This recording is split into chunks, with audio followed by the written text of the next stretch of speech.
It's Midnight Shop and you're watching World News Program coming to you live from Algiers with me, Mariam Zan, to the headlines. On Independence Day, President Tebboune says Algeria is tackling today's challenges with renewed spirit, confident in its national strength. He warns that global shifts demand unity, vigilance, and solidarity. Coming up next, over 714 Palestinians were killed, most while waiting for humanitarian aid. Palestinian resistance launches complex ambushes in Gaza City and Hamas enters internal talks with factions over the mediators' latest proposals. After a one-hour phone call, Donald Trump describes his conversation with Vladimir Putin as frustrating, saying it led to no progress on ending the war in Ukraine. The Kremlin insists that a political solution is not possible under current conditions. Meanwhile, Russian strikes escalate as Trump and Zelensky hold a separate call focused on U.S. military aid to Kyiv. Hello everyone and welcome back to the details of your nightly news. First in our file, Algerian President Abdelmadjid Tebboune affirmed that since its independence, Algeria has consistently sought to honor its historic milestones, those in which the Algerian people waged heroic battles against colonialism and its brutal forces, by remaining faithful to the blood that was shed for the homeland. In a message marking the 63rd anniversary of Independence Day, President Tebboune stressed that the occasion is a reminder of the progress made on the path of strengthening national resilience through reinforcing the bonds of unity, moving steadily towards state building, consolidating its institutions and ensuring the well-being of the Algerian people today, and safeguarding the future of its sons and daughters.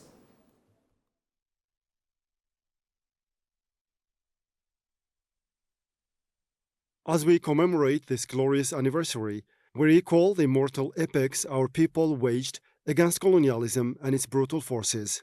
Our people continued their path of sacrifice, offering convoy after convoy of brave martyrs until final victory.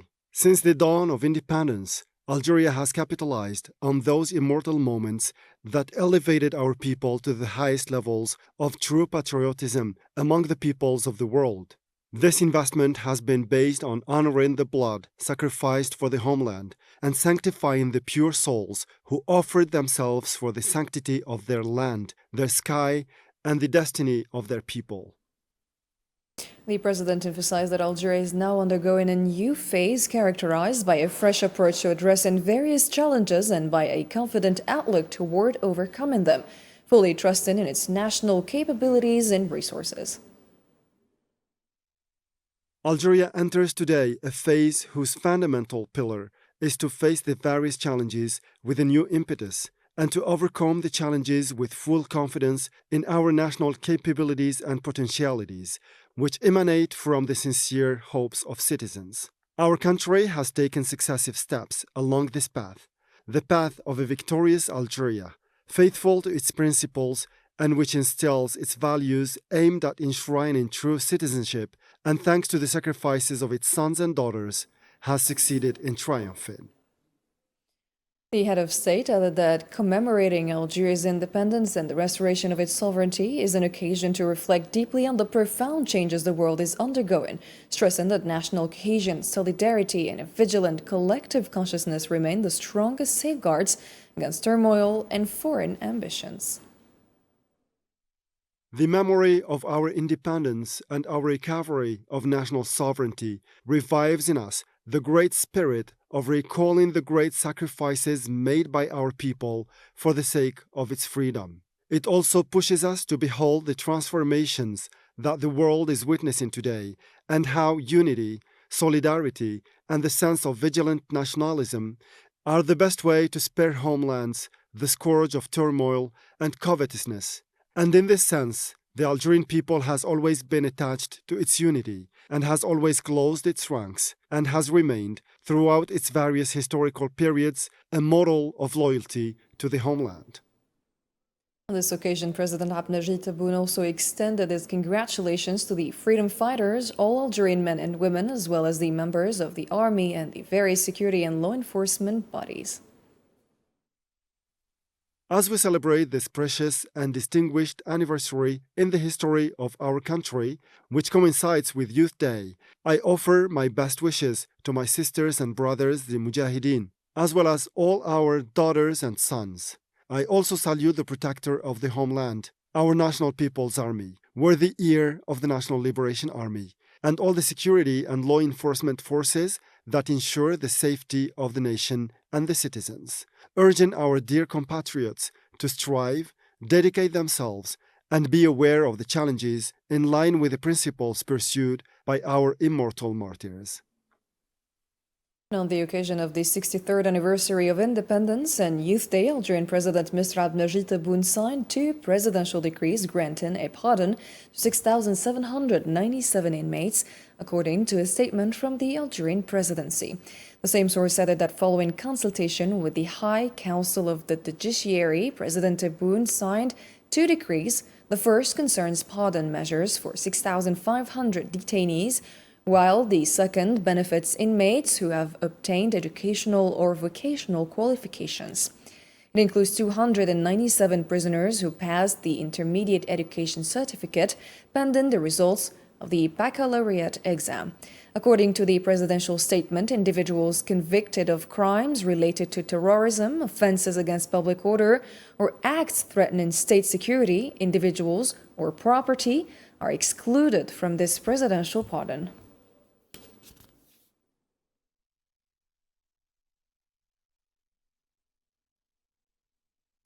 Algeria marks 63 years of independence, a day that honors the sacrifices of millions and reaffirms the nation's unwavering commitment to freedom, justice, and solidarity with oppressed peoples worldwide. Hosam Barkan has a report. July 5th, 1962, a historic and sacred day for Algeria, marking the end of a long, bloody struggle against French colonialism and the beginning of a new era of freedom and independence. It crowned the sacrifices of millions of martyrs with victory, rooted in the values of the Declaration of November 1st. Independence Day is more than a memory. It's a cornerstone in Algeria's nation-building journey, reflecting decades of political, social, and diplomatic achievements in honor of those who gave their lives. Post-independence, Algeria shifted from the fight for liberation to the challenge of reconstruction. Guided by a strong social vision, the country invested in infrastructure, desalination plants from east to west, railways from north to south, and advanced sport facilities, all symbols of modern state. As a pioneer in African liberation movements, Algeria never abandoned its continental responsibilities. It continues to call for fair representation for Africa in global institutions, especially the UN Security Council, while maintaining a strong presence in the African Union's top bodies, including the Peace and Security Council.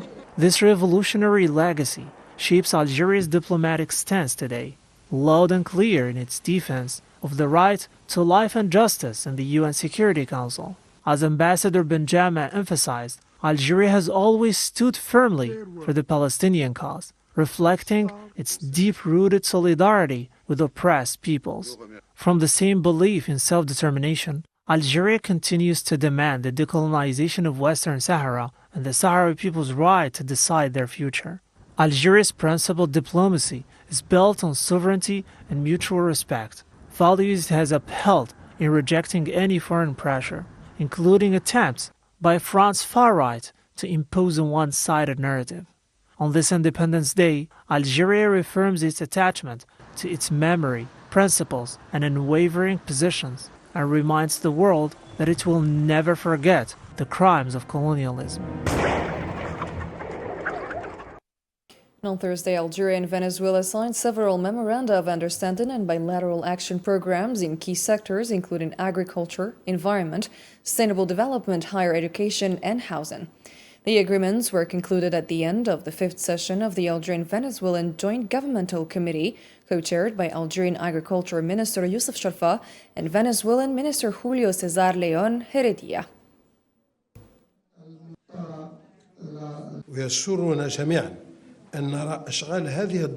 We are all pleased to see the proceedings with this session crowned by the signing of several agreements and cooperation programs, which will help strengthen and enrich the bilateral legal framework between our two countries. We also value the signing of the Joint Committee's minutes, which serves as a roadmap for sectoral cooperation in the upcoming period.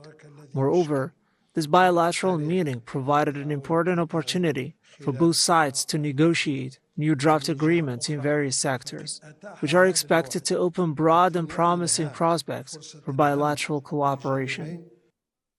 The Venezuelan minister expressed satisfaction with the meeting's outcomes, emphasizing that the signed memoranda of understanding serve as a roadmap for strengthening the historic cooperation between Algeria and Venezuela. Let's have a listen.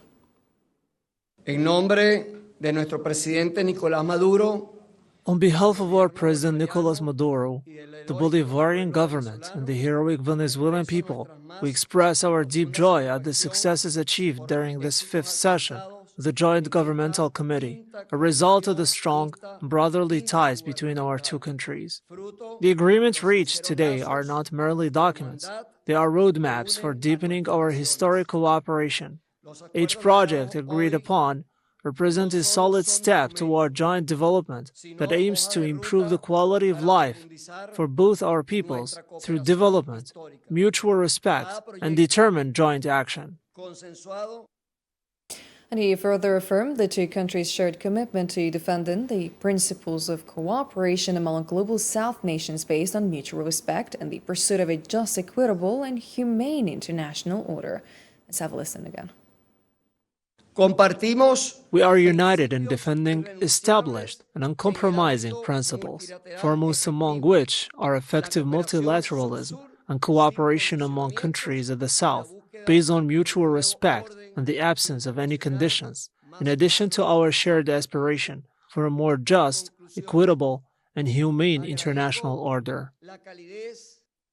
Since early Thursday, 55 Palestinians were martyred, including 6 who were waiting for humanitarian aid, and others were injured in Zionist airstrikes targeting various areas across the Gaza Strip.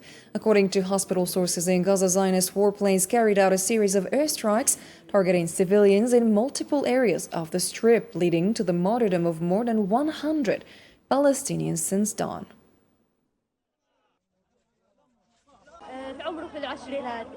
He was in his 20s. He was a newlywed. He has one child, less than 2 years old. It should not be like that. World, stop the bloodshed. Stop the bloodshed. We don't want aid. The aid that has killed our youth and that has killed our children. It is enough. It is enough. Our hearts are broken. We ask the world. We don't want food. We don't want food. We want them to end the bloodshed. We want them to stop this war. A total of 714 Palestinians have been killed and more than 4,837 others injured due to Zionist targeting of 8 distribution centers. A statement from the Palestinian Ministry of Health in Gaza reported that 62 martyrs arrived at hospitals from designated 8 distribution zones, along with over 300 wounded within the past 24 hours. So the latest figures that we have recorded 613 killings, both at GHF points and near humanitarian convoys. Now, this is a figure as of the 27th of June. Since then, I was reading our latest sitrep. There have been further incidents, 5 killed, 6 killed, 14-year-old boy shot in the head, another 14-year-old boy. We haven't compiled all these figures. And I'm getting reports from Ajit, the head of our OPT office, saying there was another big incident last night as well, which we're still trying to verify. Saraya al-Quds, the military of the Islamic Jihad movement, released footage Friday showing a complex ambush targeting Zionist soldiers and vehicles east of a Shuja'iyya neighborhood. The video showed the targeting of homes used by Zionist forces and documented close-range clashes. A commander of the operation said the ambush was pre-planned in the Al-Huda area and killed and injured at least 40 Zionist soldiers, adding that the soldiers lost the ability to respond or take initiative.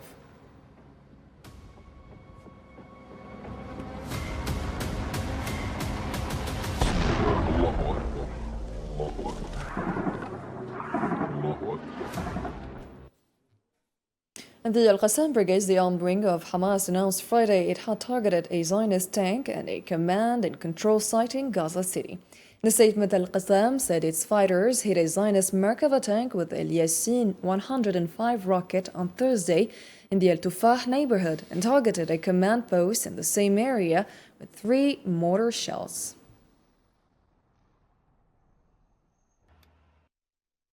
Zionist occupation forces acknowledged Friday that 3 of its troops were killed, 2 of them when their tank was struck by an anti-armor missile in Khan Yunis, southern Gaza. According to Hebrew media citing occupation sources, it took at least 5 hours to retrieve the bodies of the 2 soldiers from the Golani Brigade, along with several wounded. A 3rd soldier was killed in northern Gaza after 2 military vehicles collided.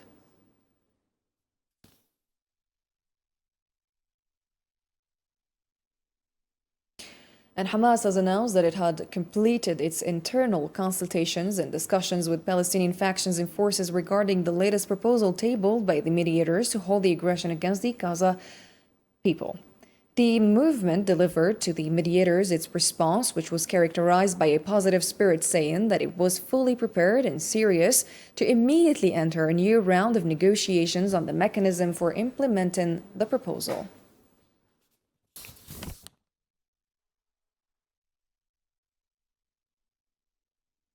In our channel, Al24 News has contacted the representative of Hamas movement in Algeria, Youssef Hamdan, who said the following regarding the mediator's ceasefire proposal. We see that the resistance has dealt with a high sense of responsibility and seriousness with this proposal since its beginning. All the occupation's attempts to political deviation and to impose precarious agreements based on which it tries to recover its hostages and then continues its aggression against our people have failed. We looked with a responsible view at this agreement, given that it's a gateway to ending the aggression against our people. Ibrahim Khreisha, Palestine's permanent representative to the UN Human Rights Council, said global companies engaging with the Zionist occupation are violating international law. In statements to Al24 News, he said the companies listed in the UN Special Rapporteur Francesca Albanese's report are evidence of direct or indirect participation in the genocide against the Palestinian people, a breach of the Council's guiding principles.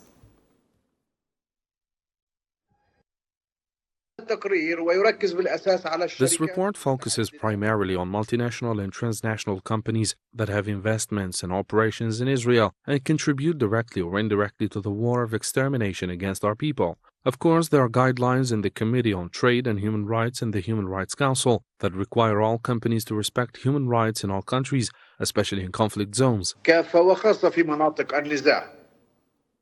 In a different file, Moroccan human rights organizations condemned the regime's use of unfair trials, silencing of voice, and intimidation against activists over their political views. The Moroccan Association for Human Rights, in a statement following a meeting of its executive office, warned of an unprecedented increase in the number of political trials targeting activists for their opinions, a clear attempt to entrench the silencing of dissent in blatant violation of freedom of expression. We strongly denounce the growing wave of political trials in the kingdom targeting citizens and human rights defenders for their peaceful opinions and dissent. This widening crackdown is a clear violation of freedom of expression and part of a broader policy of intimidation and silencing dissenting voices. We call for an end to the misuse of the judiciary to repress free expression and hinder legitimate human rights work.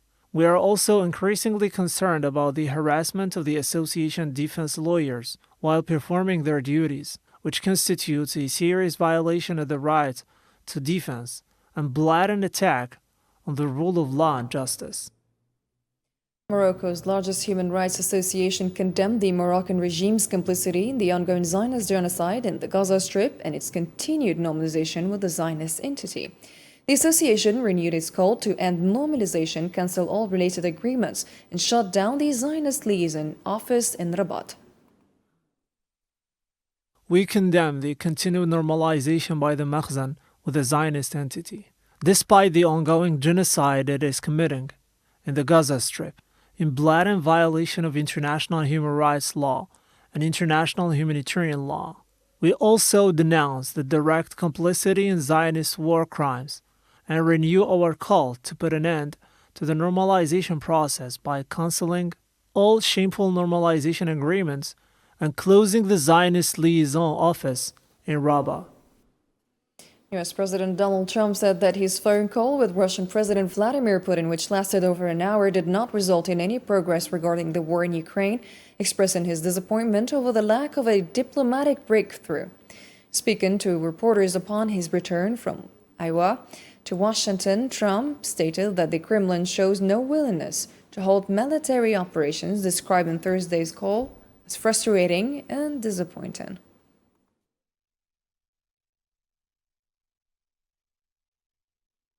Whereas Kremlin spokesperson Dmitry Peskov announced that Vladimir Putin affirmed to his U.S. counterpart Donald Trump during their phone call that Moscow remained committed to achieving the objective of the military operation in Ukraine.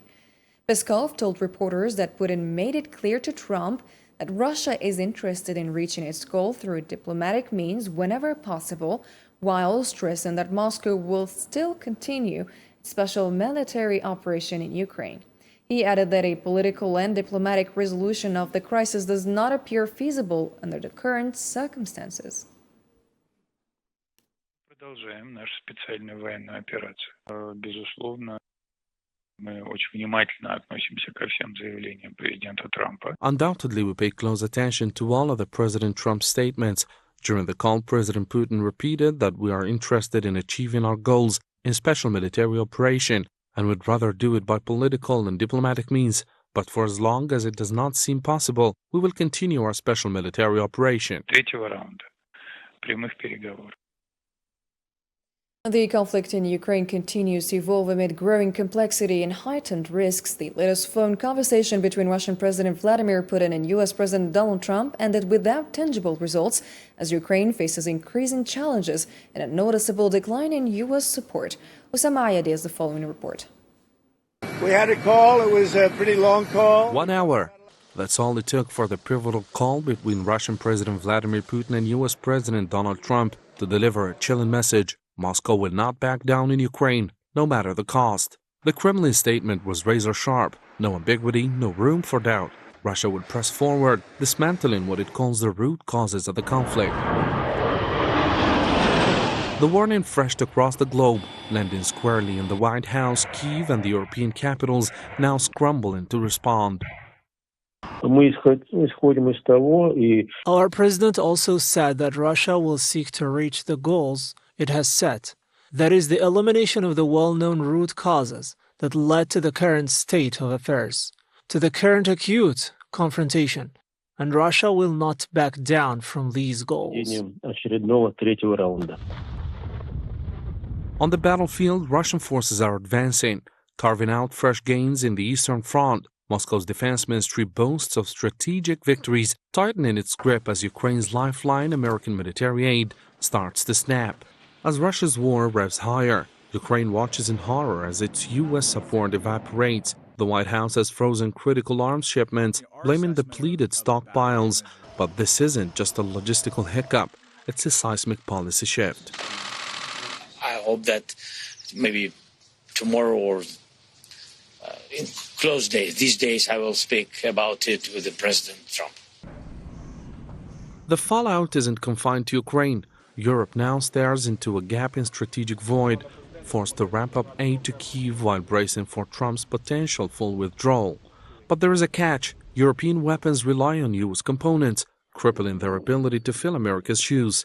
Experts say bridging the gap is near impossible, leaving Ukraine in a deadly midpoint. I totally agree with Ursula, but of course, if U.S. decides not to provide Ukraine with what is needed, it would be a serious setback for Ukraine and for Europe and for NATO. Because as I guess both of us have said already, the war in Ukraine has never only been about Ukraine. This is a war about the future of Europe. With optimism fading and fighting intensifying, and the resolution now hinges on one high-stakes gamble, a Trump-Putin summit. Will it force a deal or seal Ukraine's doom? The clock is ticking. And that's a wrap for tonight's program. Thank you for your kind attention and have a great night.